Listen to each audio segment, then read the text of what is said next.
All right. So, Assalamu alaikum and a very good afternoon to all viewers. I'm Almasa Basili and I'm the Head of Education South at ACCA Pakistan. And I welcome all the viewers in today's fourth panel discussion on future of education, challenges and opportunities beyond COVID-19. This is part of the panel discussion series which ACCA already held before this session. And we held three panel discussions in the month of May.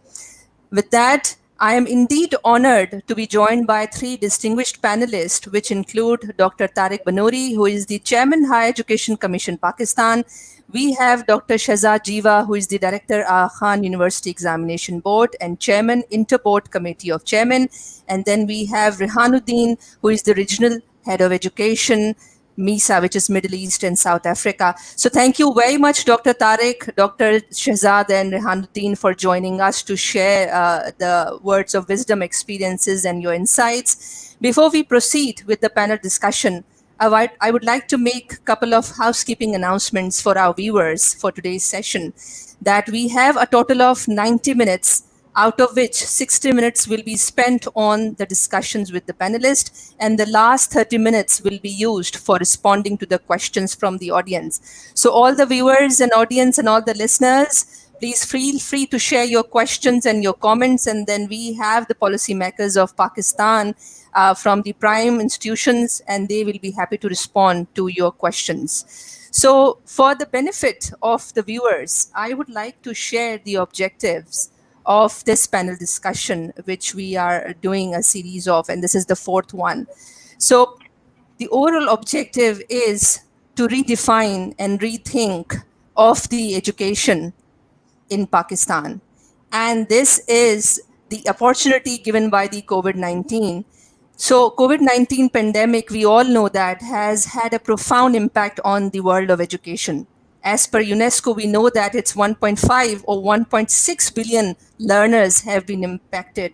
And these learners include all primary students, secondary students, tertiary level education, and all types of other students who are attending the qualification.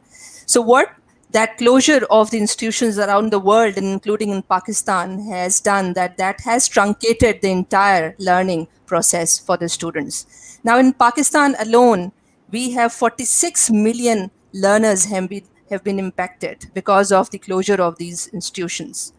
Because of these closure, it has further implications on the overall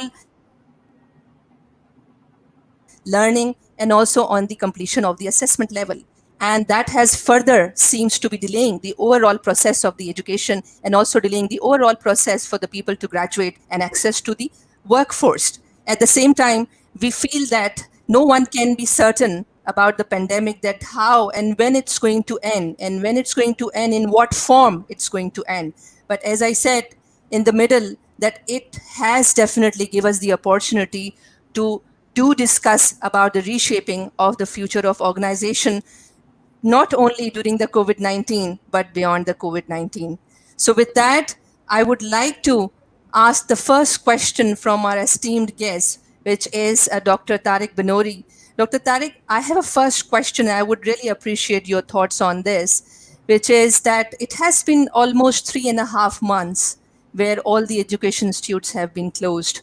And the lockdown has created a situation where the entire learning process has stopped, including the public sector, mainly that has been there, and of course for the private sector university, if you talk about. So as a policy maker for the Prime Institute, which is the Higher Education Commission, what challenges you have experienced, and if you can also shed some light, please, how these challenges are being responded at the moment. Over to you, Dr. Banuri. Thank you. Thank you very much for inviting me. I'm very pleased to be here and very pleased to be joining up with my co-panelists. You've explained very well the challenges that we are confronted with. The fact that all universities were closed down by government directives and face-to-face teaching became impossible. We had basically these two objectives, which are in some sense, opposed to each other. On the one hand, we were just as concerned about the safety of our students, of our faculty members, of university staff.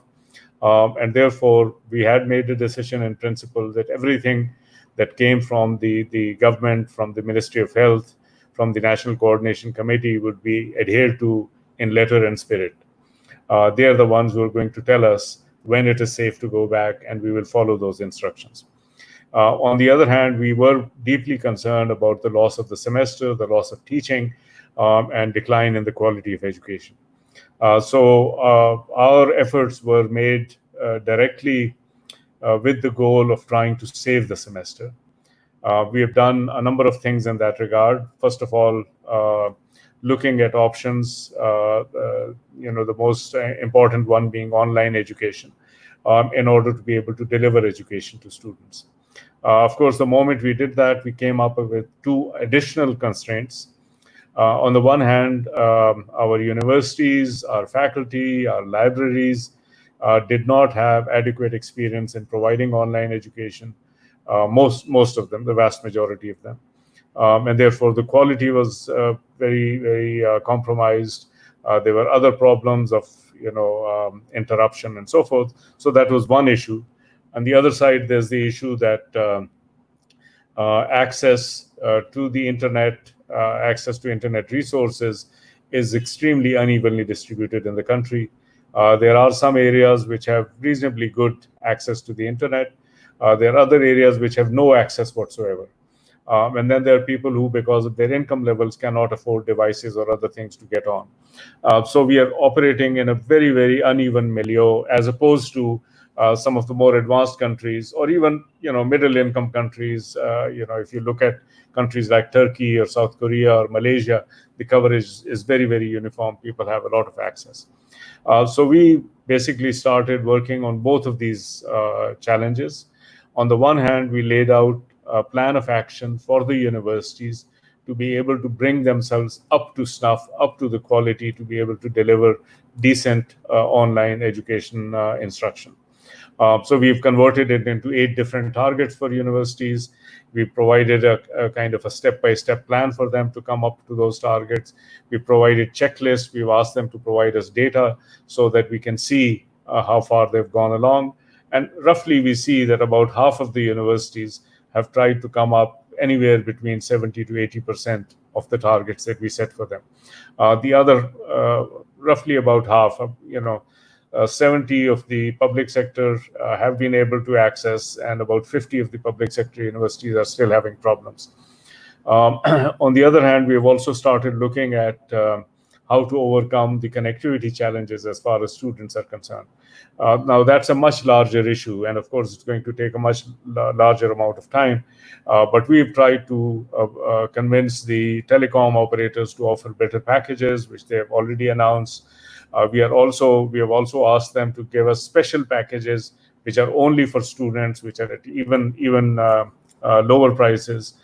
We've asked the Interior Ministry to make sure that any restrictions on the internet in areas, let's say areas which have had difficulties in the past, that those restrictions are removed. We have also applied to the government for additional resources to be able to provide additional support to the students. Finally, we are also looking at the situation very, very carefully. As soon as the situation permits, at least some percentage of the students, we would like to bring them back onto campus.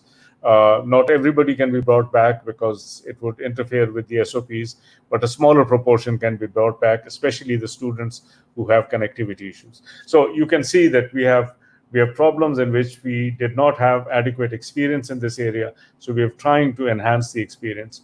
On the other hand, we have problems of connectivity and infrastructure, and we are trying to proceed along those lines. So those are the immediate challenges that we are trying to overcome.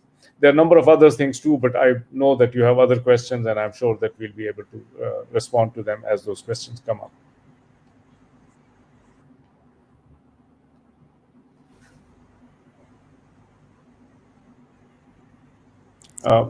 That's great, Dr. Tariq. Thank you for sharing. It was seemingly a rep. Can you hear me okay? Ji, now I can. Yeah, right. So thank you very much for sharing the all arrangements the HSC has been able to make in this 3.5 months. And it was music to my ears when you said that 50% of the universities are now able to offer the online education to the students in this time of COVID-19. So with that, I just want to move on to Dr. Jeeva. If as far as the school systems are concerned, because you look after the IBCC as a chairman, and you make the policies as well about the recent examinations which were cancelled. And then if you look at the overall Khan University examination boards vision as well to give a quality education. So how, as a person wearing both the heads of IBCC chairman and the director AKU-EB, so in your eyes, what challenges you have seen, and what you have gone through in terms of addressing to those challenges? So over to you, Dr. Jeeva. Bismillah ar-Rahman ar-Rahim. Assalamu alaikum, and thank you very much, Almas, for giving me this opportunity to talk on a very, very important topic, which is future of our education, challenge and opportunities post-COVID. Dr. Banuri explained really well in terms of the higher education, what the scenario was. I don't want to go into the scenario when the government gave directives of closing the schools. Everybody followed that. And I would first say ATC have come up with much better planning to revive back education because the damage will be done because of the post-COVID, and it is inevitable, but somehow we need to recoup and save our education. In school education, it's a very different ball game, a very different dynamics there. The population is huge. As you said, 46 million children are going to school. Around 8% or maybe less are in higher education. So majority of them are in school education, where you have 38% of the student population being catered or served by the private sector. And within the private sector, you've got multiple tiers, and then you have the public sector schools as well. You've got schools both in urban, rural, and remote settings. And the challenge right now is for how we can bring access education to everyone. The first challenge that we all came across from the school perspectives, in a way, we were lucky that the COVID outbreak in Pakistan happened around in March, and that was the time we were about to start our final examinations in all stages. So we could assume that students have gone through their entire curriculum and reached their maximum targets. So we were able to focus initially to see how this outbreak is going to behave and if there's a possibility of conducting examinations or not. For grade 1 till grade 8, it was much simpler to make a decision, was by auto promotion for all the students because there's no high stake examinations there. But for grade 9, 10th, and 11th and 12th, which we call SSC and HSSC or metric or intermediate, there we were about to start our high stake examinations. So we had to first wait and see how the situation behaved, and we could see to serve or cater or take examination of millions of students is not possible adhering the SOPs and the way COVID was spreading fast. So the first decision was to recommend the government that we will not be able to hold exams, and the government knew that this is the kind of situation. The second was, how do we promote the students to the next level? So we looked at a huge data of 1 million students, and it was presented to IPMC. Dr. Banuri was there as well as a part of the decision makers. And we looked at the data and formulated a promotion policy for these students to be promoted to the next level, and how do we see them next year as well. So right now, from school perspective, we have reached up till to address the challenges up till here. I think there's a lot more to be done right now. For example, we know that the next academic year, when it starts, is going to be delayed. We need to see how much curriculum should be taught at that time. We need to see into what kind of SOPs should be there if there is reopening of the schools. So these two are huge challenges. Suppose if, God forbid, if the COVID continues to prolong, and the closure of school prolongs, what happens to the next year examination? We'll come to that later.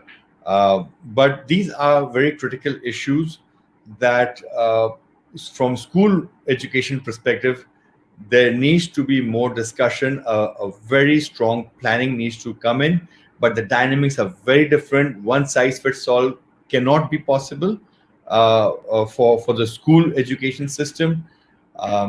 So I'll stop over here, but we'll continue, and I'll address and give you more insight as the conversation goes along.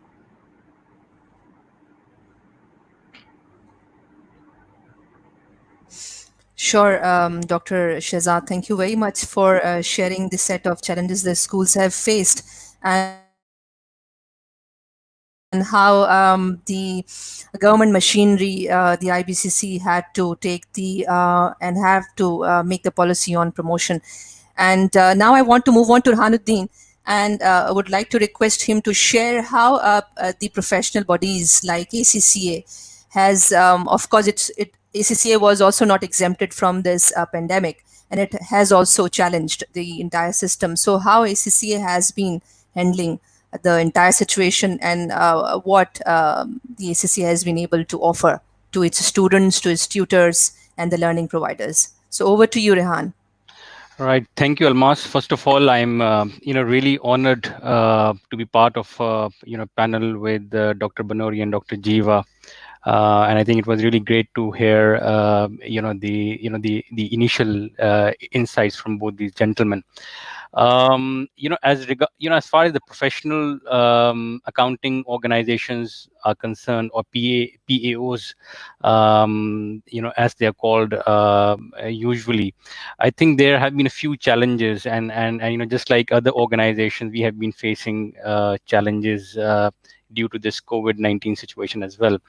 So I think the first and the biggest challenge which ACCA faced was, we have more than 500,000 students in almost 170 countries studying our qualifications, and because of this pandemic, the examinations which were happening in centers were disrupted significantly.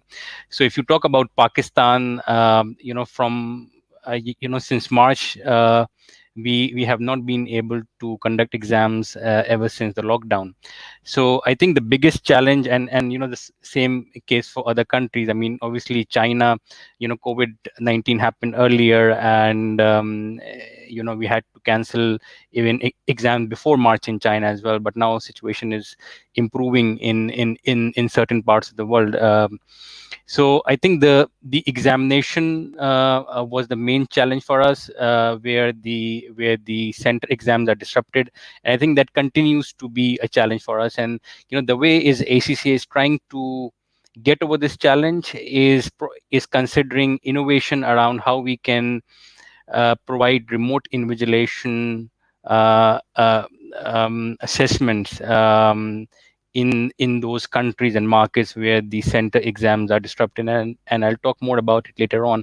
But coming on to the other challenges, I think the other challenge which we faced, and which was faced by our learning partners, was that the face-to-face classes were disrupted, and suddenly all our learning partners globally had to move from the face-to-face learning model to a more online learning model.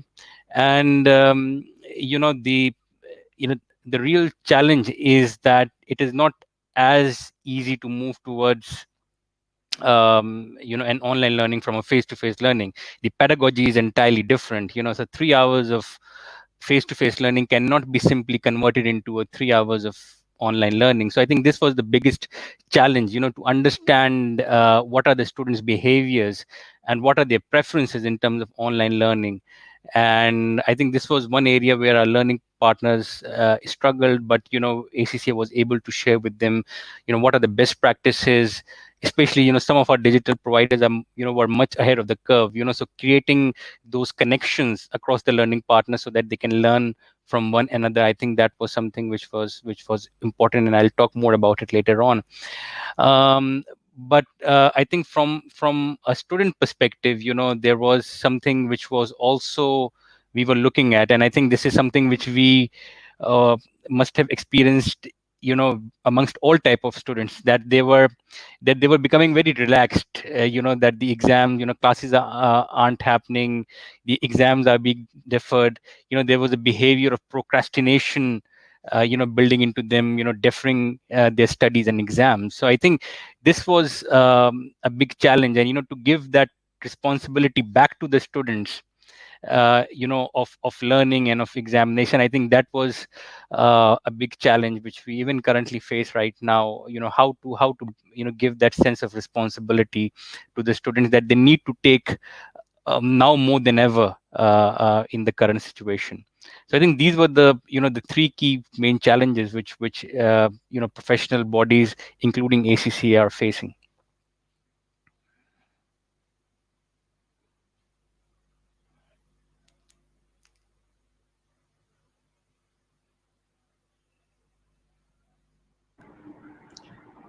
Rehan sir, while Almas is, I think there's some technical issue. Can I respond to one thing in the last that you addressed?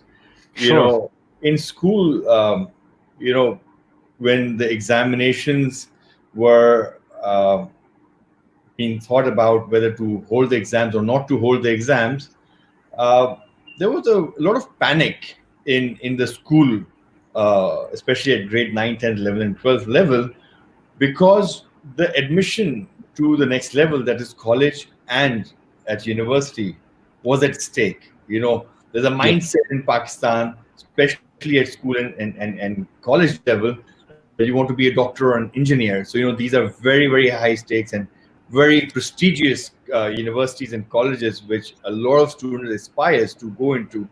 So there was a lot of panic from what I observed from the AKU examination board students' point of view, that, and also with many government examination boards, because they were worried that if they are unable to announce the results on time, it will have a repercussion on the admissions to colleges and universities. And we were hoping that if HEC could prolong or defer the admissions to certain level, or the colleges should do that, so that we can at least take some kind of examination and announce the results, at least to show that students have achieved certain level of learning outcomes and that they are ready for higher learnings.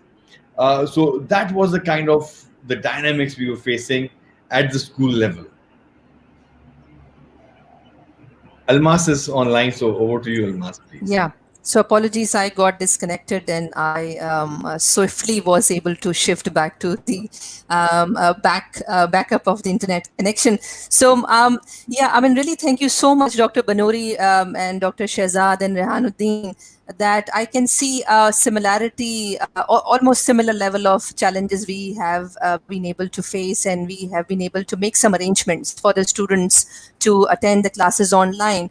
So I want us to also come on the assessment side, that I know that HEC has made a guideline, has provided a guideline policy on the online examination and assessment as well. So I would like to hear more how we want to see this year. Are we really seeing this year as an experimental one? And when the COVID-19 is over, which is not certain when it's going to be over, so how it is going to change the world of education for Pakistan? So first, Dr. Banuri, if I can share your thoughts, please. Well, on the exams, I think we have some similarities and some differences from what the other colleagues on the panel have said. The first thing, major difference in universities is that because the stakes are higher, in the sense that we are preparing students not for applying to another round of education, but to actually go out in the field and do something, right? So you have to treat patients, or you have to work in factories, or build roads or bridges, or something.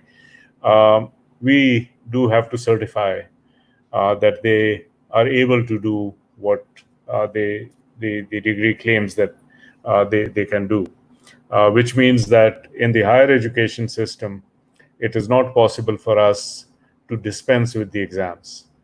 More generally, we do know that the quality of higher education depends critically on the exams and evaluation systems. It's an integral part of the system. So we have made a decision that the evaluation is going to be an essential part of as we move forward. However, as in the past, it is the responsibility of the universities to ensure that they have delivered the education and then to evaluate the students. And at the end of the day, it is the responsibility of the faculty member, the professor, to both to deliver and to assess. What we have tried to do is to set minimum standards and offer some guidelines on alternative ways in which that evaluation could take place. And those alternative ways have a degree of difficulty attached with them. So one of the things that we have already said to the universities and to the faculty members is that, if everything else fails, one possibility is to do an oral exam on the telephone. And so you talk to your students, you try to do a kind of a viva on the telephone to try to assess that whatever you taught, your learning objectives were, that the students has acquired them. We think that this relationship and this commitment is very important, both on the side of the faculty member and the side of the students.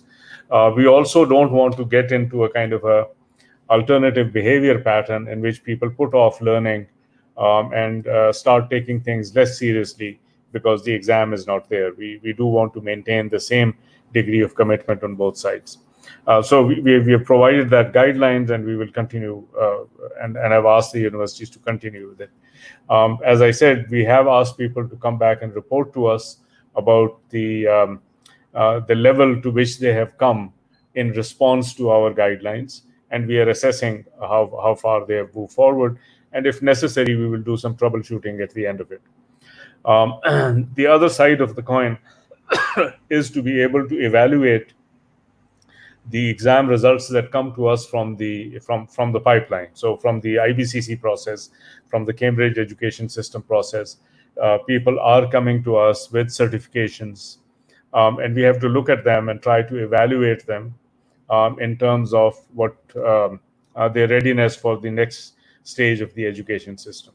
Here also, we have tried to provide some guidelines to the universities that evaluating these certifications is going to be slightly different than evaluating the things that you were evaluating in the past, because now a lot of the test results are based on past performance and not on later performance, and also because people sort of try to increase to work harder in the second part of the exam process than in the first part.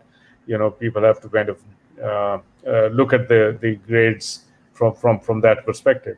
More importantly, we have also asked the universities to start looking at the possibilities, the needs for remedial courses. So in some sense, if people come to us and we think that they still need more work, then the universities have to be prepared to offer them.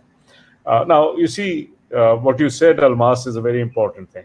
There is a great deal of learning going on over here. We were not prepared for this. Within 2 months, we have actually come up and tried. 3 months, we've come up and tried to respond. But there's a lot of learning still to be done. And each one of the areas that we are talking about, delivery, connectivity, exams, assessments, other things we haven't even talked about, laboratories, libraries, and then remedial programs. Now we are also thinking about, if this process continues longer, what kind of hybrid arrangements will we have to make? How will we move forward? All of these things involve a very steep learning curve. From our side, not only us at the HEC, but I think the vast majority of the universities and the vast majorities of the faculty members are fully committed to engage into this learning process. And I think we have already made some progress, and we'll make more. I'll give you just one example. Sure. When we started off in March, one of the things we were informed by the students was that the professors had no experience in teaching online courses. And I think, as was said earlier, that this 3-hour lecture or 1-hour lecture just simply did not work. We had to break it down into 15 minutes, 20 minutes, break it down into some hybrid kind of a thing, but people had to learn it. So one of the things we asked the universities to do is to ask their faculty members to get training in online education, right? How do you teach an online class? How do you manage a Zoom class? How do you manage Microsoft? We recommended courses to them. Last week, when the data came back, 23,556 professors have taken those courses. So in some sense, we are working hard in order to respond to the challenges that we are now confronted with. And I'm quite sure that we'll continue to respond and overcome this challenge. Thank you, Almas. Back to you. Thank you very much, Dr. Banuri, and I think that's really great to hear, and it's really reassuring to hear. And I'm sure all these students from any part of Pakistan who is listening to our conversation at the moment would feel greatly assured. And I really want all of you, all the panelists, to talk about the opportunity it gives in a form of roadmap for the Pakistan for future education. And please do include that in your discussion.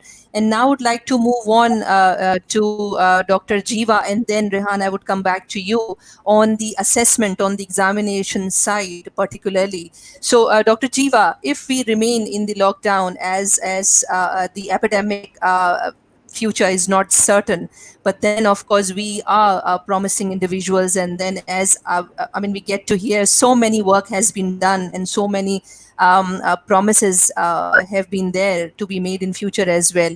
So how you see, what are your views to see the evolving future of education in Pakistan when it comes to the school education?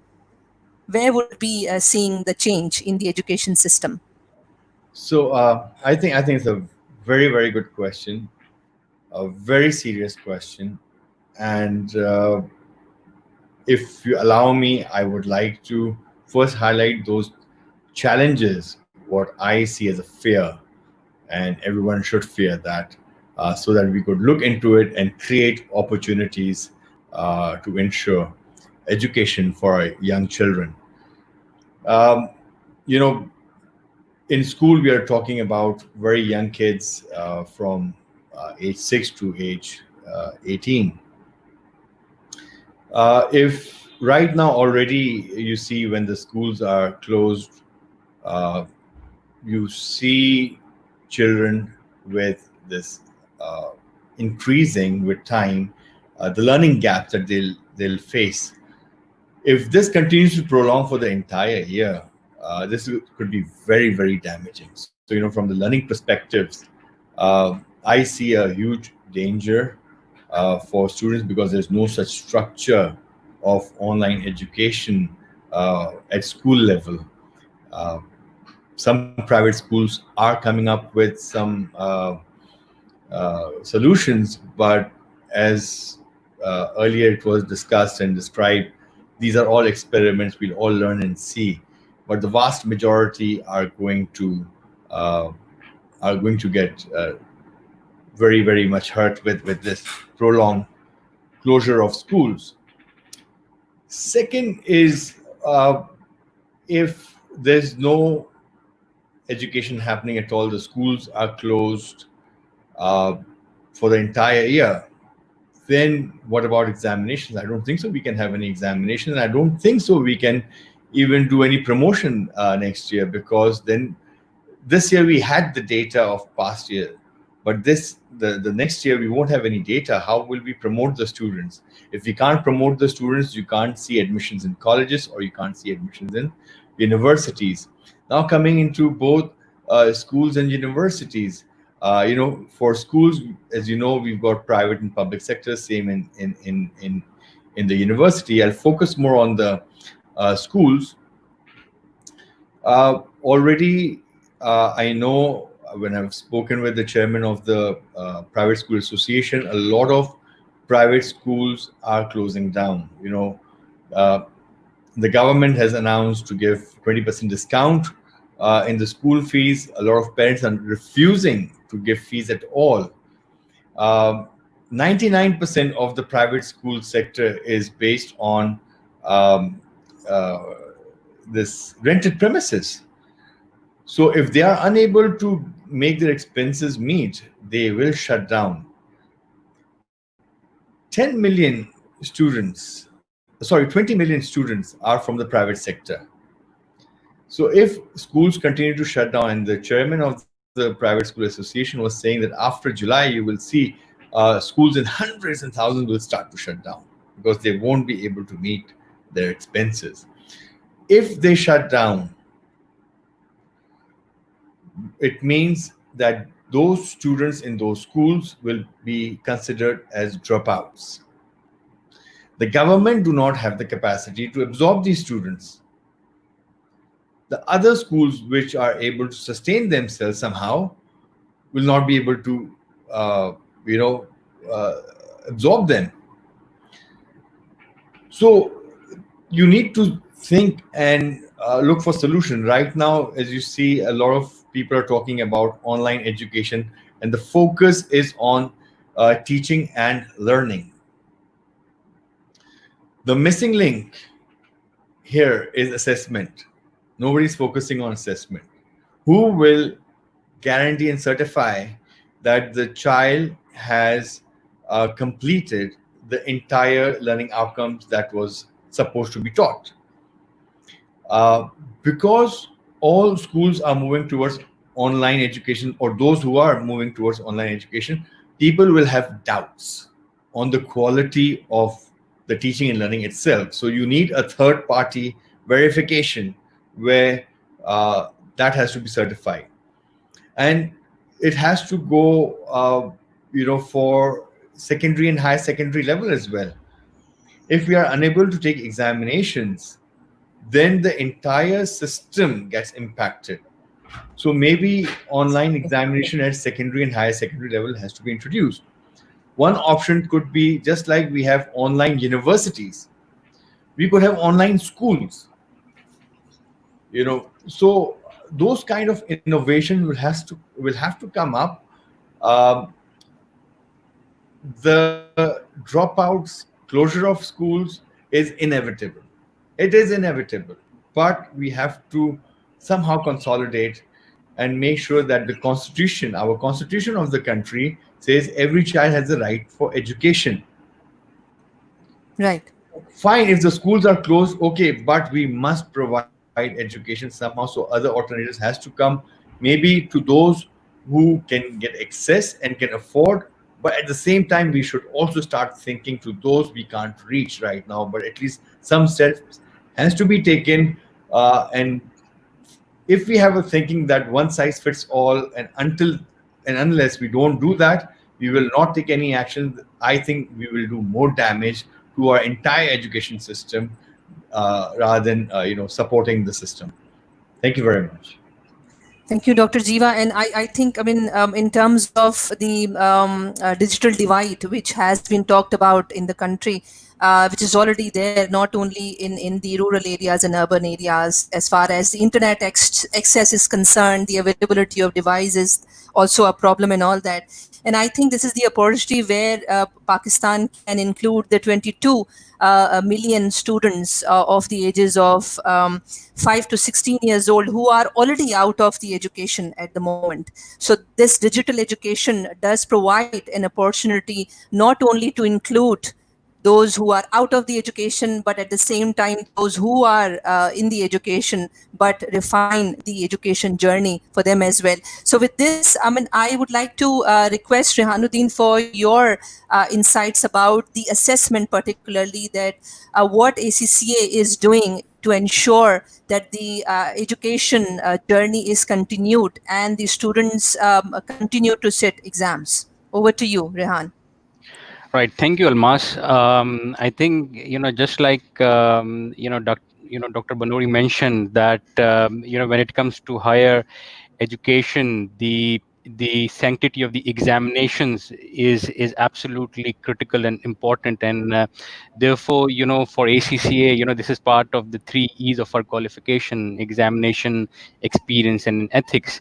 And therefore, from our perspective, I think it is absolutely important that that we provide, first of all, we provide an opportunity for the students to sit for examination. And the innovation which we are looking for, which is the remote invigilation or remote proctoring of examinations, that is a technology which has recently been adopted by a number of professional bodies. Similarly, for a number of high stakes examinations like GRE, GMAT, TOEFL, this has been adopted. And I mean, just to give you some of a background of this technology, this has really evolved in in the last 5 to 7 years, and you will be amazed, by the level of sophistication that has been built into this technology for the examinations. And some of the so I'll like to discuss with you some of, for our on demand examinations, we have partnered with ProctorU, which is a remote invigilation organizations.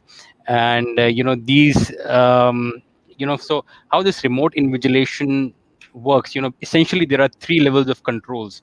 So what ACC has tried to do is, we have made sure that the examination under this invigilation model, they continue to be have the same level of rigor and integrity. And in order to do that, we had to put in place at 3 levels.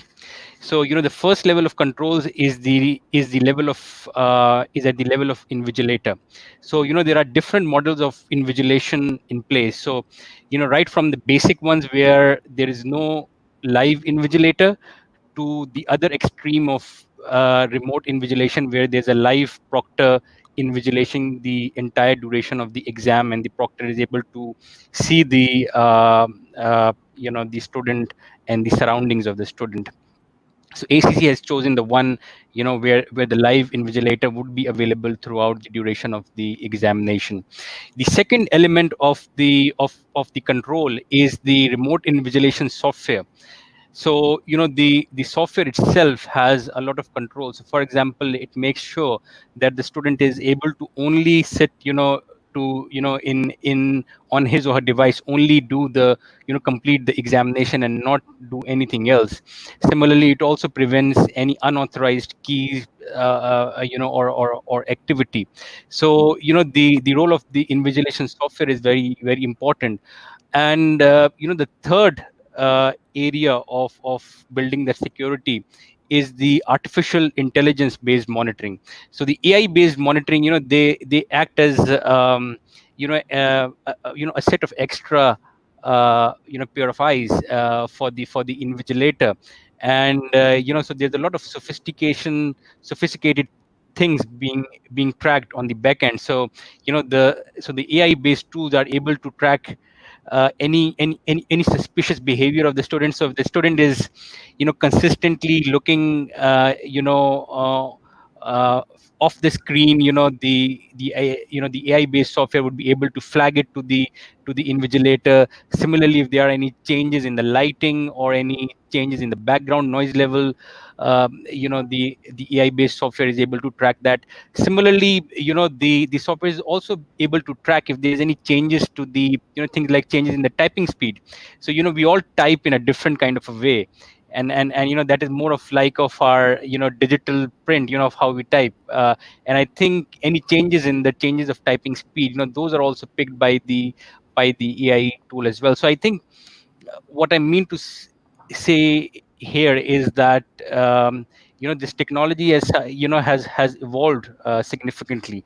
And as we roll it out in different parts of the world, including Pakistan, I think it would be interesting to see the proportion of students who would opt for this, because like you mentioned, access to internet, access to those facilities, that is going to be something which is important, and which we'll continue to evaluate.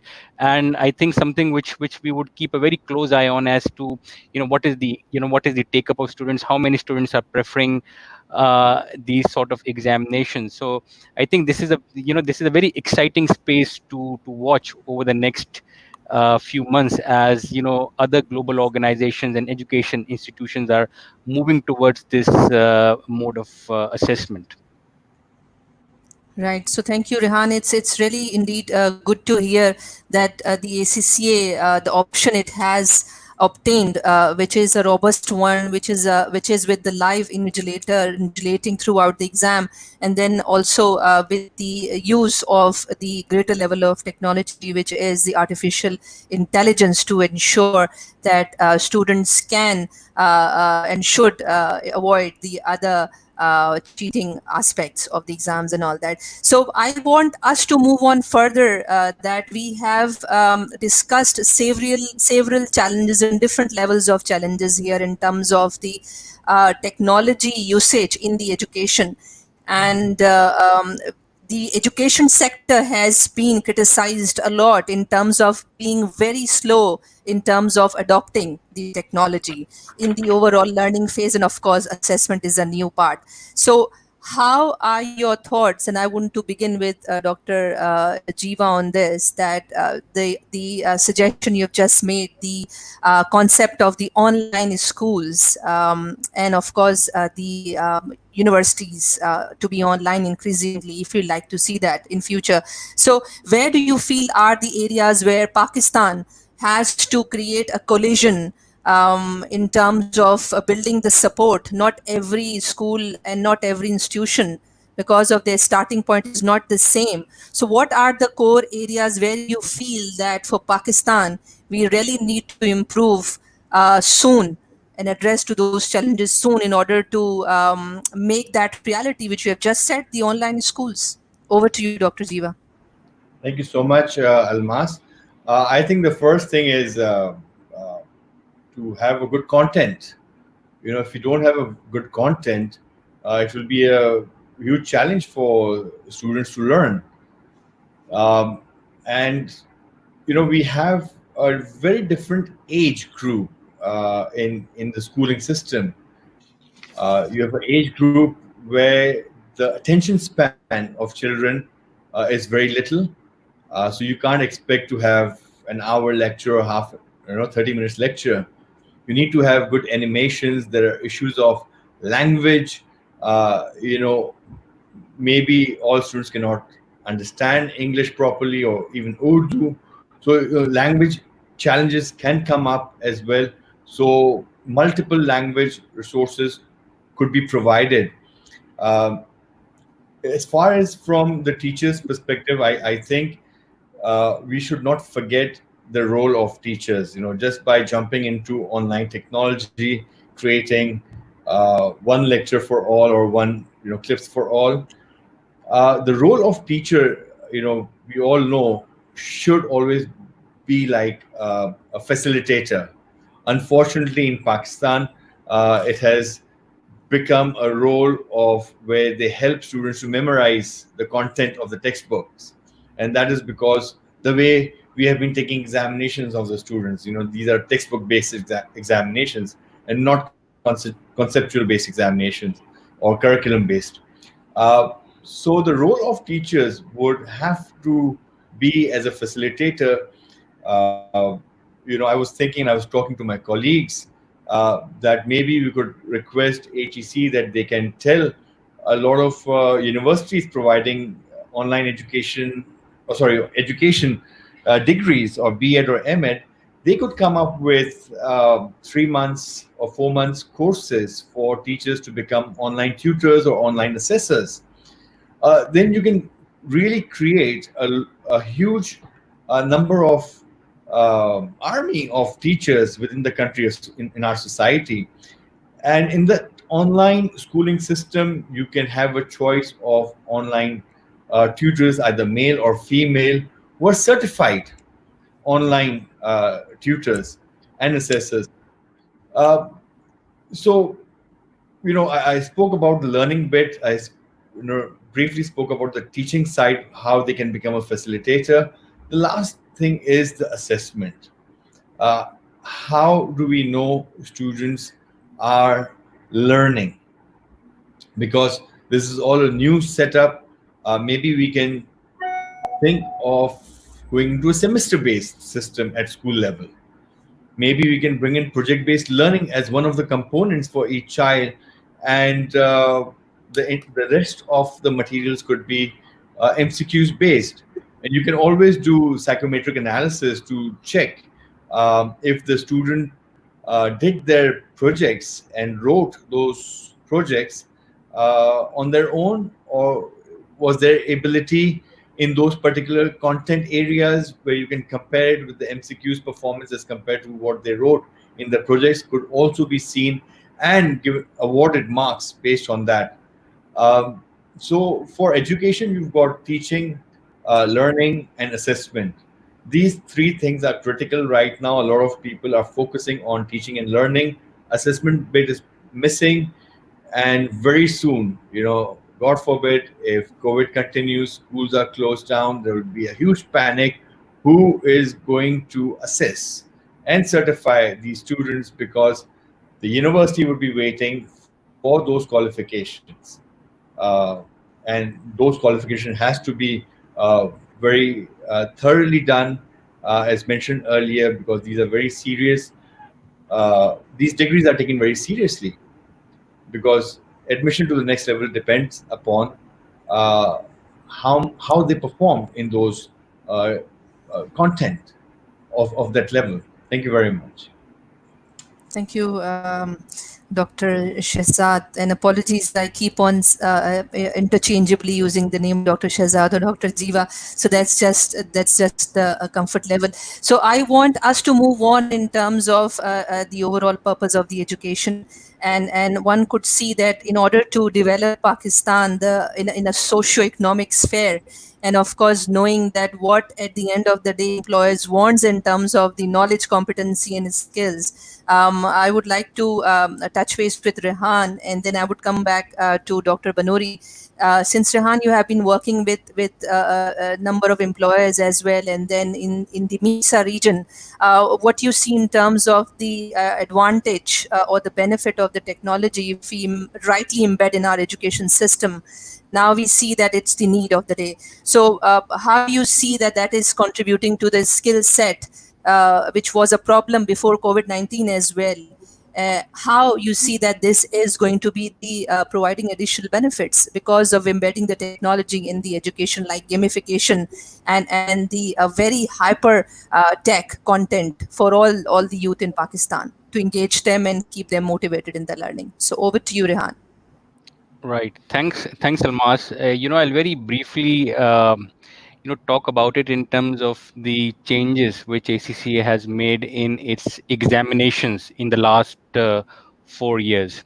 So in the last 4 years, ACCA has moved most of its examinations into a computer-based examination model.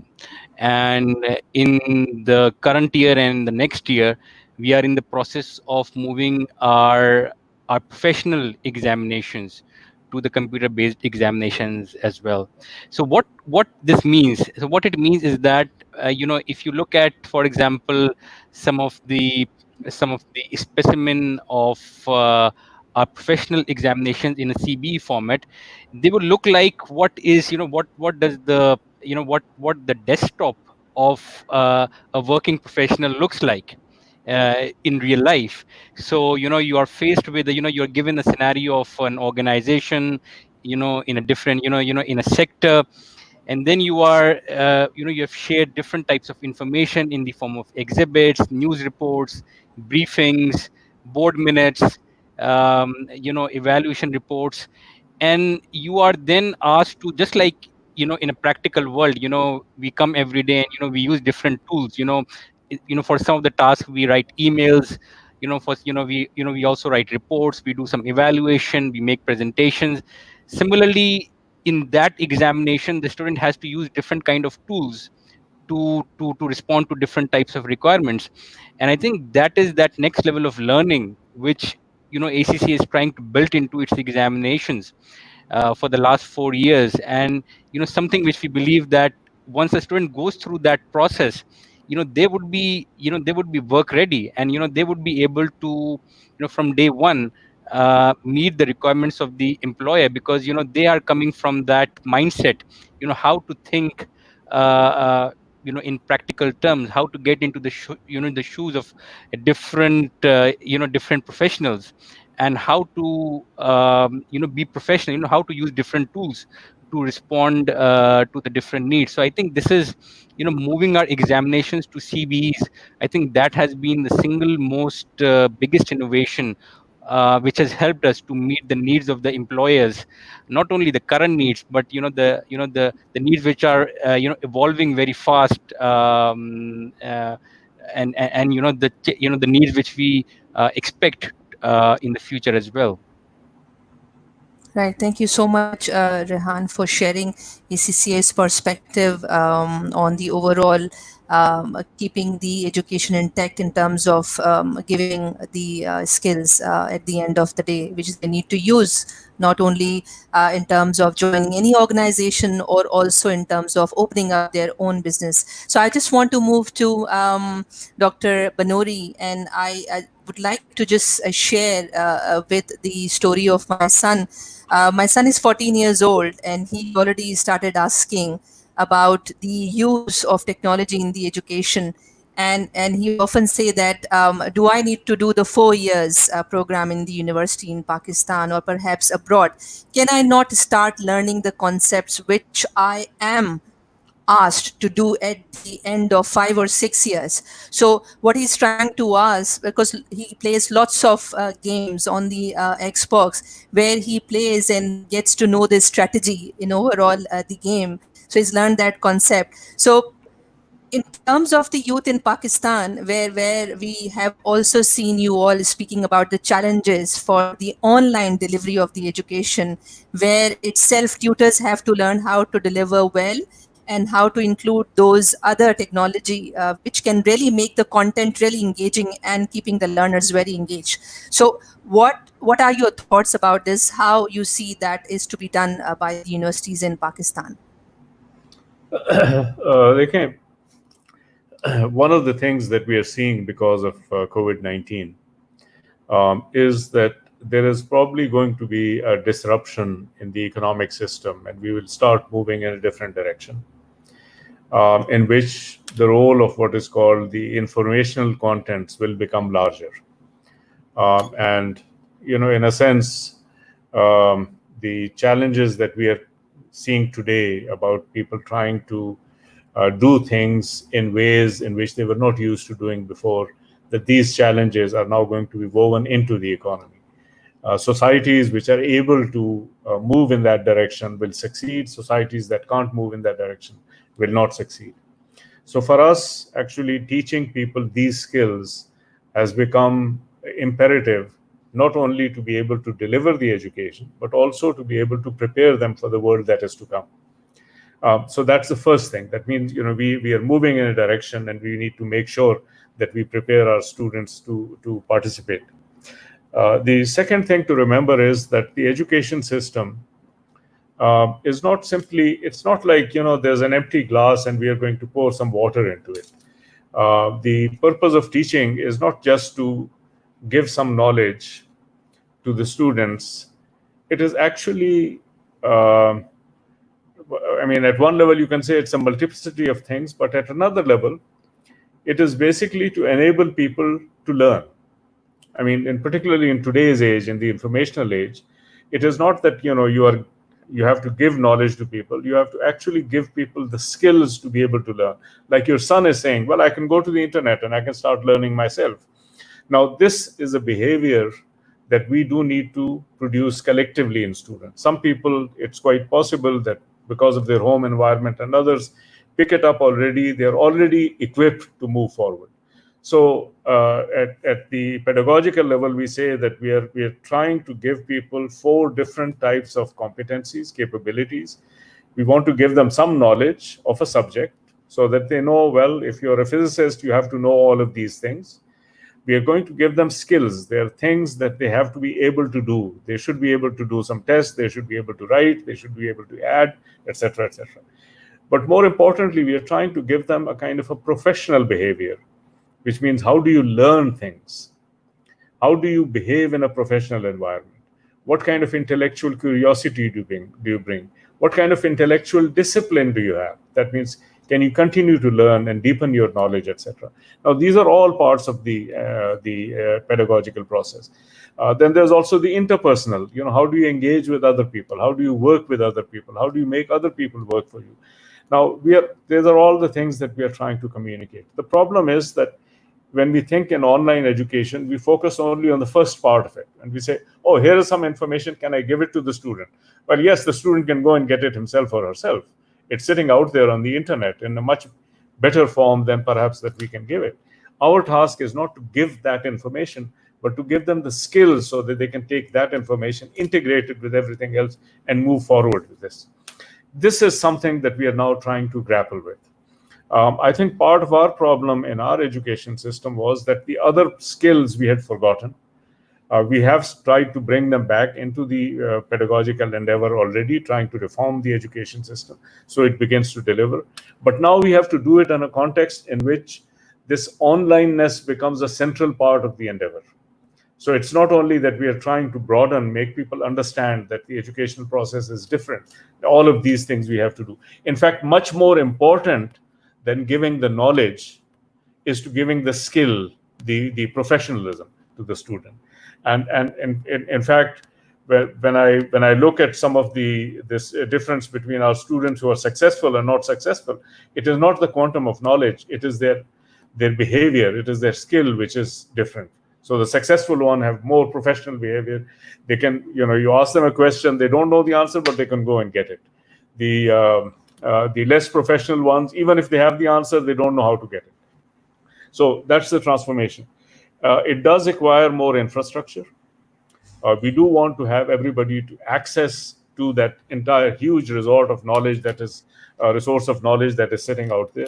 So infrastructure is very important. The software is very important. The kind of things that we are using to connect, etc., all the apps, all the management systems, this is very important. The content, as Shehzad also mentioned, putting in the content so that people are able not only to get this, but to get it in a way in which they have the curiosity to move forward. The communication of that content, and it cannot take place only just because it is sitting there. The human becomes very important in this, but the human has to use the technology and the app much more. And then there's a management system. Kind of things about these e-proctoring. E-proctoring is at the end of the day a management system. It uses technology, but it also makes sure that the system is in place at different places to be able to administer on our behalf. Now, these 5 things we are trying to get together in one place. Right. We have huge gaps in all of them, and we are trying to fill the gaps as we go along. So it's a major challenge. Let me conclude with one remark. Sure. The world is changing. We have to prepare our students for the changing world. Our educational system was weak already because of the lack of emphasis on certain things, on this professionalism that I talked about. This has become even more important for the changing world. This requires a number of elements in order to be able to deliver it effectively. And in each of the elements, there are huge gaps, and we are trying to fill the gaps as we move forward. Back to you, Alma. Right. Thank you very much, Dr. Banuri.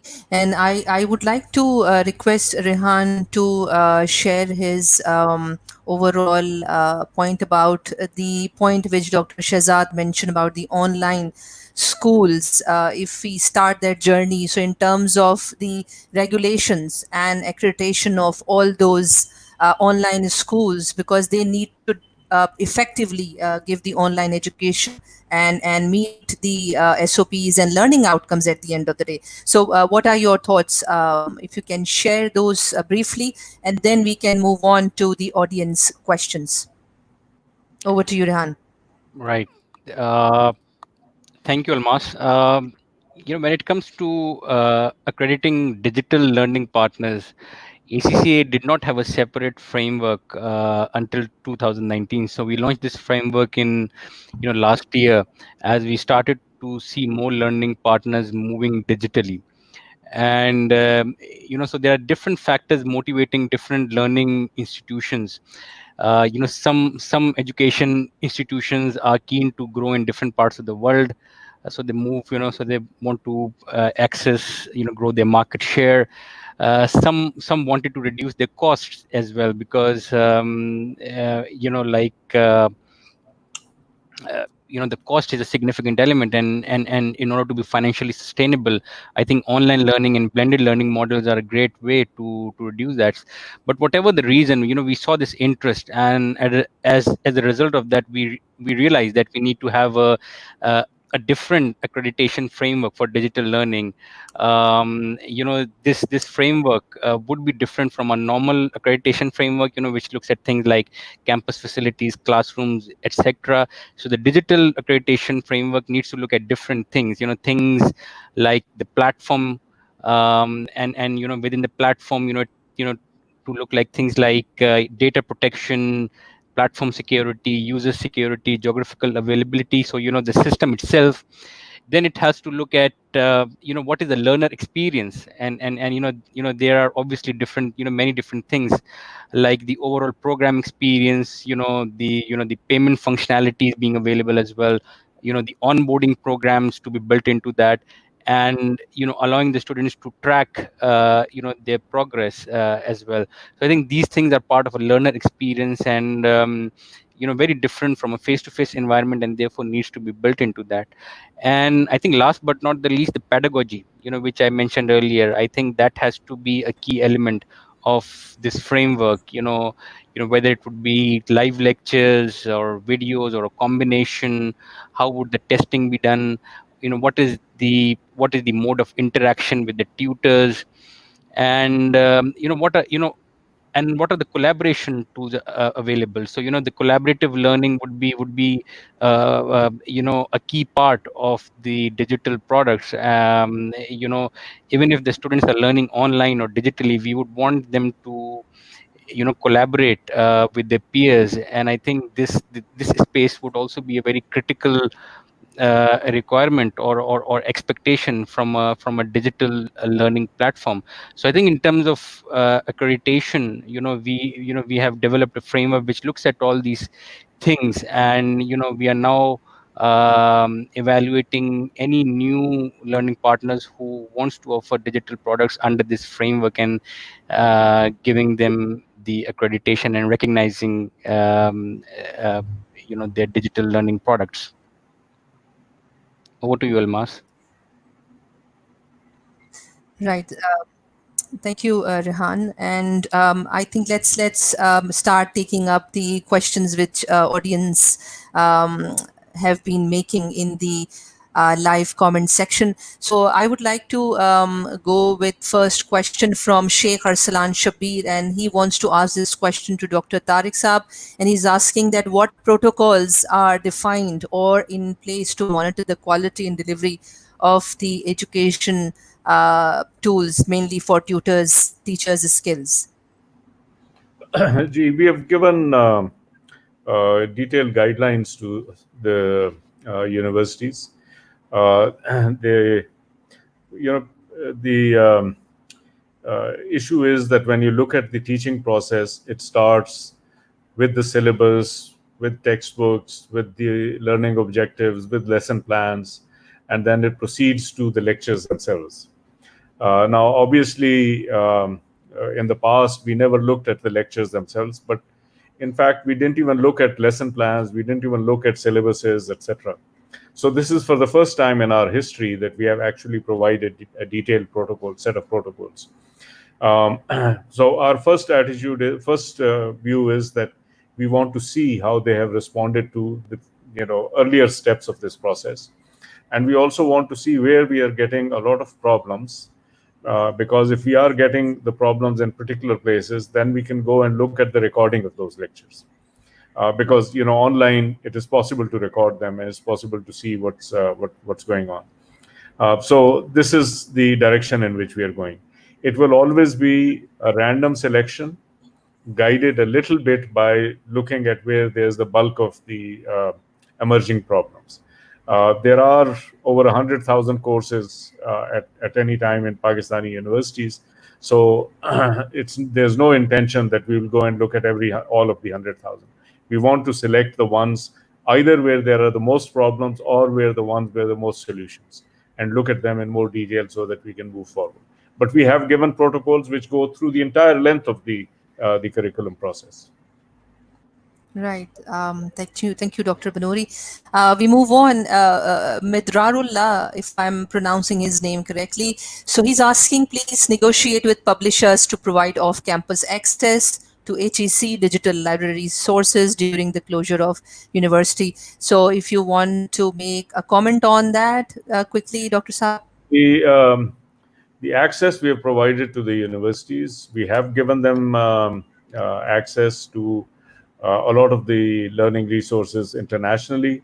If they want more, we will give them more, but even these, they have not been able to use them effectively. So we actually look at who uses them most effectively, and we are then able to provide more. But HEC has really been very aggressive in trying to create access for digitally available materials, both books and journals. All right, that's great to know that. Thank you, Dr. Banuri. We have Luke Luster is asking here that will the future of education be based on the framework of the physical classroom, or will the entire system be completely restructured? And with that, I think he means the choice to take preferred subjects rather than all of them in future. So I think I can ask this question to Dr. Shehzad and then Dr. Banuri, whether it's to do in the schooling or with the university. So Dr. Shehzad, do you want to go first, please? Thank you so much. Very difficult question because we don't know where this COVID is going to take us to. So we are all observing that. Changing the entire concept from the base could be challenging, but I think we'll have to be very creative in this. How we structure our education system as we see education being reshaped. It is inevitably going to be reshaped, no doubt, but how much change we want, how much are we ready for it, is something we need to see, because we are a very high populated country. It's a huge population. We're talking about almost 50 million children in that area. Any change impacts a huge number of students. So as Dr. Banuri was saying, infrastructure is very important. Accessibility of those devices, the internet, electricity is a huge challenge for us. Bringing a change about like this can impact many other processes, which can have a huge impact later in the year. So as I said, just we have to wait and see, but at the same time, plan and strategize what is the best solution for us. And as time goes by, we can implement those and learn from our new decisions.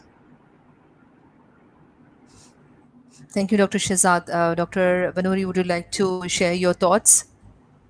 I think I more or less whatever Shehzad said is right. We can't think of it as a yes/no thing. We do know that there is a combination of face-to-faceness and electronic interaction, and also literal interaction. I mean, the one thing. Look, there are three forms of communication. There is a person-to-person communication, which is face-to-face, very oral, very direct. It also is very visceral. The number two is in writing, where I don't see you, I send you something in writing, and that is a form, also a form of communication. Number three is now electronic, whether it is through email or through the electronic exchange. Now, the thing is that we do know that no matter what happens, the proportion, the component of electronic is going to go up. And it behooves us not only to prepare ourselves for it, but to prepare our students for it so that they are able to live in a world in which the component of electronic communication will be higher. But it doesn't mean that both the direct oral and written communication will disappear. In fact, one of the things that we are finding today is that in Pakistan, because even the writing communication was so weak, that most people were simply relying on face-to-face communication. Now, writing has become much more important. And we are actually finding that we haven't really trained our people to write well, to read well. And now because of the importance of electronic communication, we have to do that as well. So we do know that this transformation is going to take place. It's not going to be yes or no. It's not going to be 0 or 100. It's always going to be a mix. The direction is now moving in a particular direction, and we will have to strengthen the parts in which we are weak. So the parts in which we are weak is both because of the infrastructure, the software, and other sides. On the electronic side, we are extremely weak. We have to build them up, and we have to enable our students that they will be able to build it up in the future, right? They have the skills and the technology to do it. But we also now to build up the literal communication, the writing part of the communication, which we had allowed to atrophy. I mean, very few people know how to write. In fact, very few people know how to read in Pakistan, right? The reading capacity is also very, very limited. So now we have to build upon that as well, because now we have a lot of disruption going on.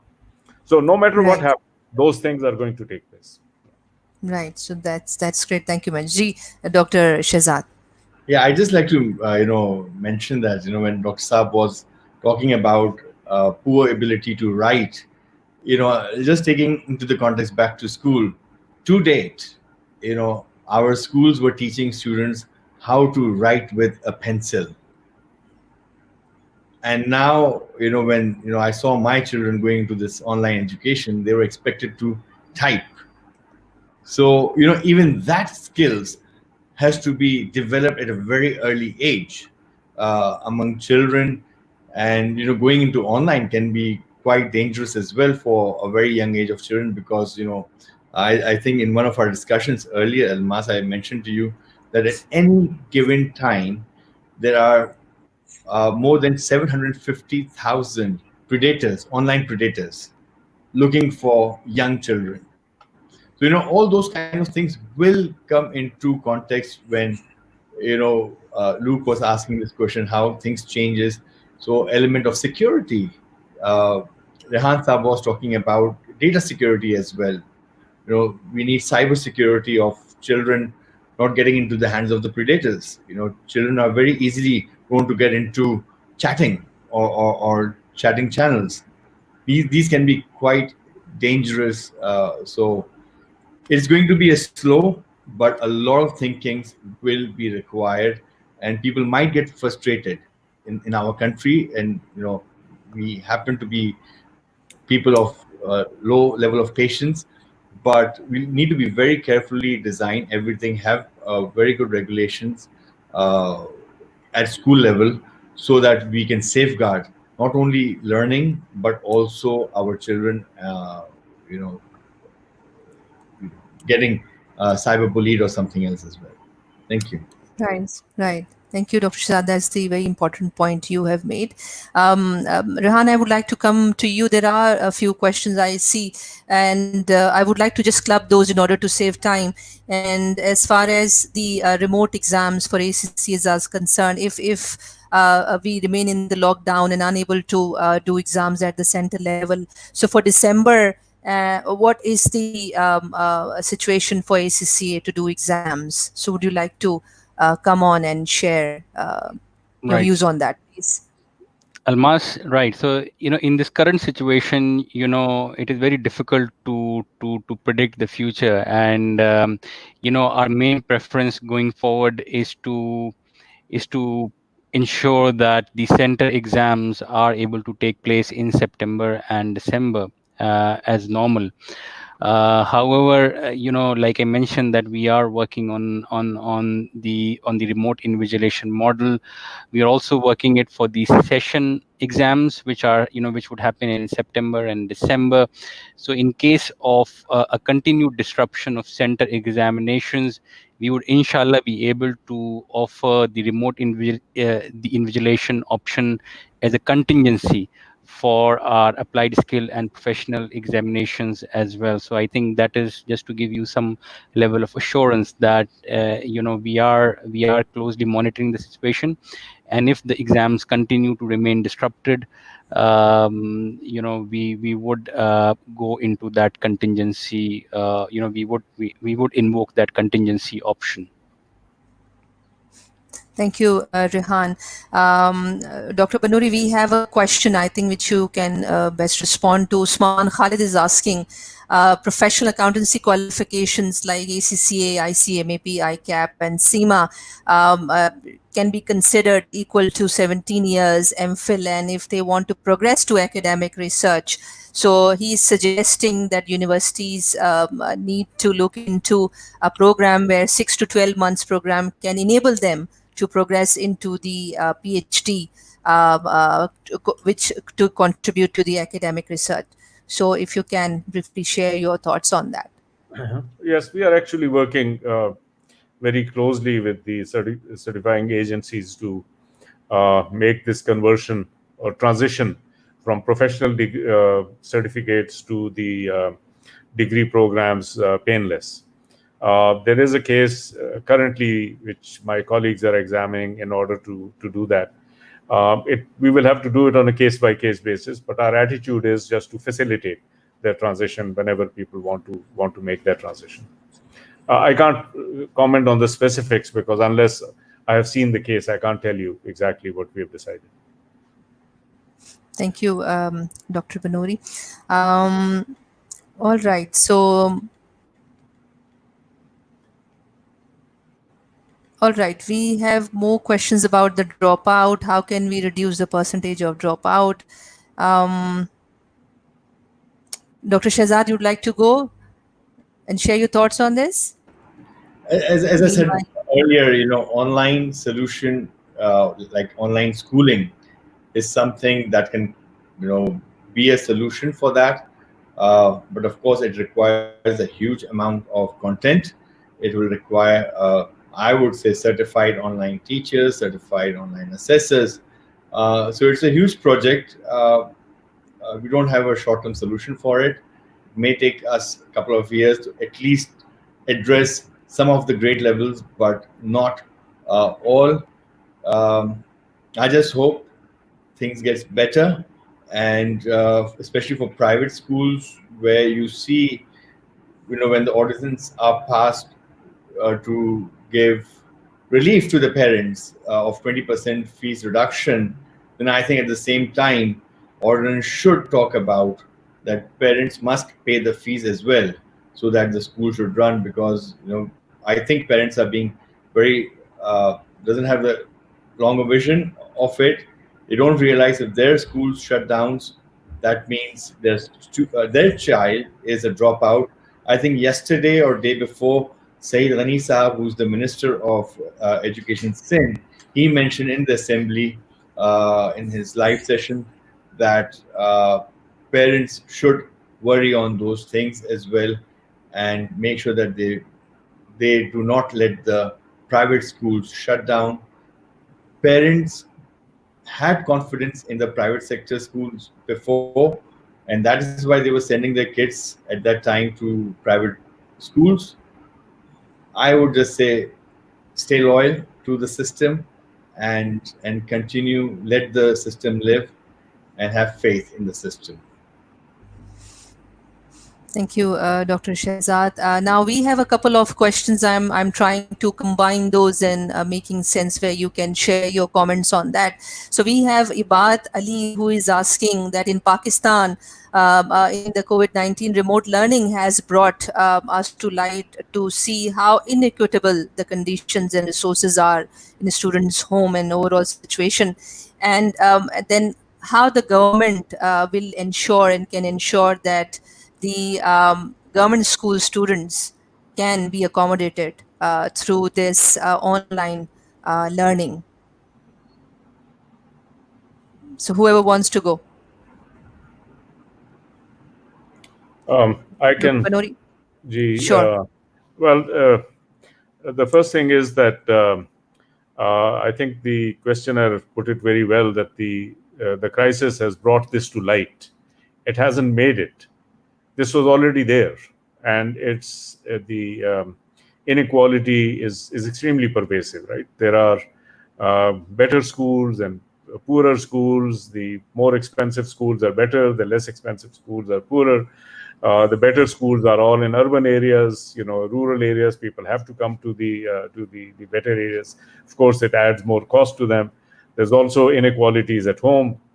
Now, what the crisis has done is that it has, in some sense, shed a light on them. So everything is now becoming visible.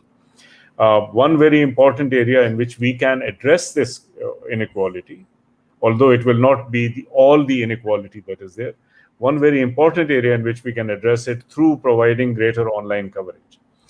We do live in an informational society. Information is the tool which will help people move forward. Information is available out there, but if you are more affluent, you have better access to information. If you are less affluent, you have less access to information.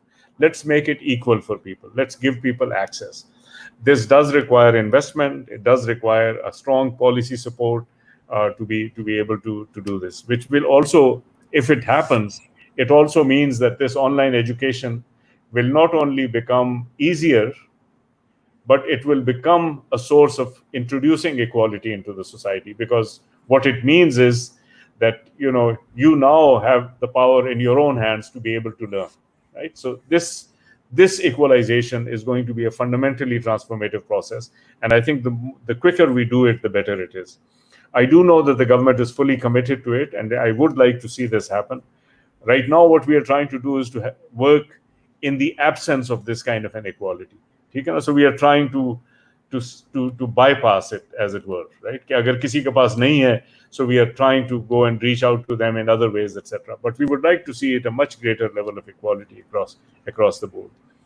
So I think the questioner has asked a very fundamental question, and it really is something that we as a society need to address. Within inequality, what we can do, this is what we are trying to do. But how we can overcome this inequality, access to information provides us with a major tool, and I hope that we have the courage to reach out to that tool and to be able to use it. Right. Thank you, Dr. Banuri. And I think there are a few comments and the questions, if I may club those, asking about that provision to the education to the online can only be enabled when the internet access is there.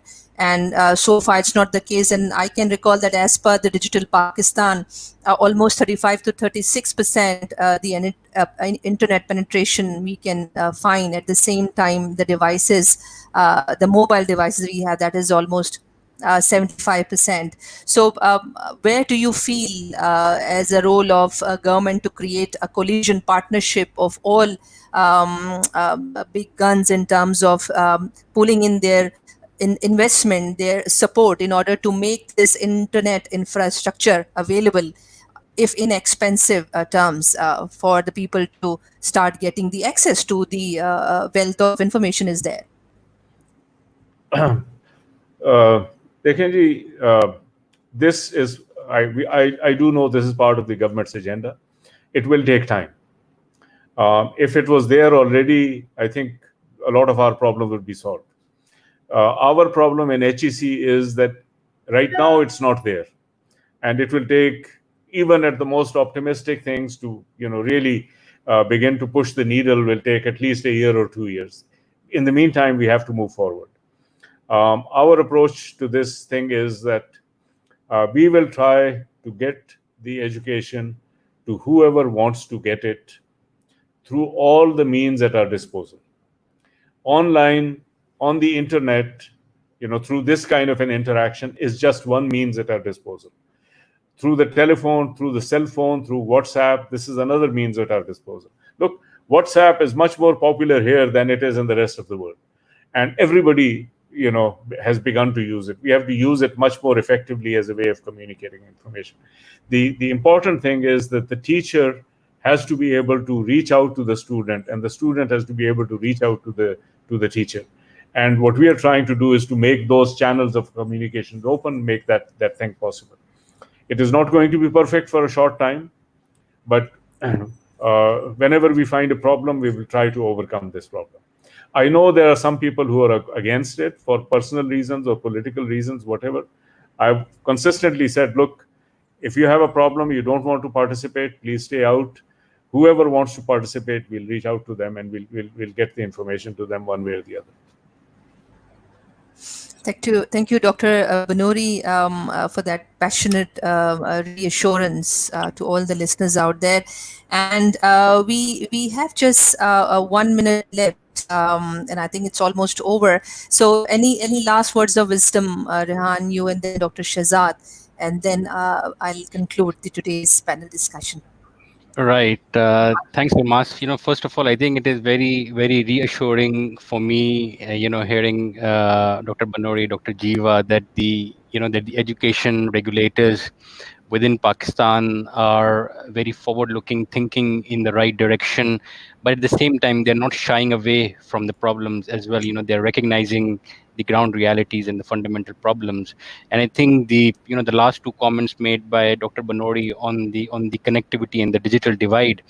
I think I was part of a panel discussion last week with UGC Sri Lanka and the other universities in Sri Lanka, and the UGC chairman, Dr. Amaratunga, he made a very he was also working, just like HEC, working with the telecom providers, and he was able to share some of the very short-term wins they were able to make by the telecom providers have come forward and offering a lot of discounts and offerings, even free data to the students accessing internet for education purposes. And I think that is where the HEC, along with working with the government, can play a very significant role in working with those telecom providers to ensure that access to internet and connectivity is there and is also affordable for all student population.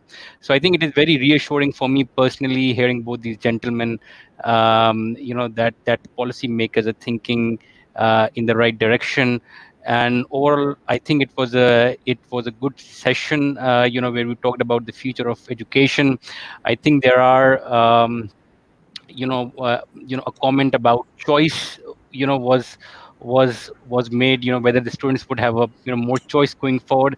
I think that is something which I see happening, students as customers having more choice. We are already seeing students preferring more modular qualification and certifications, leading up to micro masters program or things like that. So I think going forward, understanding the students' behaviors and their expectations would be critical for us how we respond as professional bodies and education institutions. So I think back to you, Almas. Thank you, Rehan, and those are just the very important comments you have made. And with that, Dr. Shehzad, from your end, last few comments, please go ahead. I know we are over time, so I'll be very short. Last advice would be, this is an unprecedented situation in the history of our education. We must embrace this unexpected change. And I hope that our government will encourage innovators and support our system of education, because this is our future. This is where we can improve our economy in the future and come back strong. Thank you very much, Almas, for having a fantastic session, and it was a pleasure to be a part of this esteemed panelists. And I was very, very impressed by Dr. Banuri's last comment. It was very, very motivating. Thank you very much. So this is the time of the conclusion of today's panel discussion. So I would like to thank all the panelists. Dr. Tariq Banuri, thank you so much for being here with us and sharing the wealth of experience, knowledge, and insight you have been able to offer today, which were the reassuring ones, enlightening ones. And then Dr. Shehzad Jeeva, thank you very much for your all time and for your all wisdom which you have shared, and some of the future sketching in terms of the online schools. That was brilliant. And thank you, Rehan, for sharing ACCA's perspective quite articulatively. And with that, I would like to thank all the viewers, all the listeners for making all the comments, asking the questions that show your sheer interest in the future of education in Pakistan, because that is for the shaping of future. With that, just the last comment I want to make: the unprecedented change require, the unprecedented times we are in require the unprecedented change.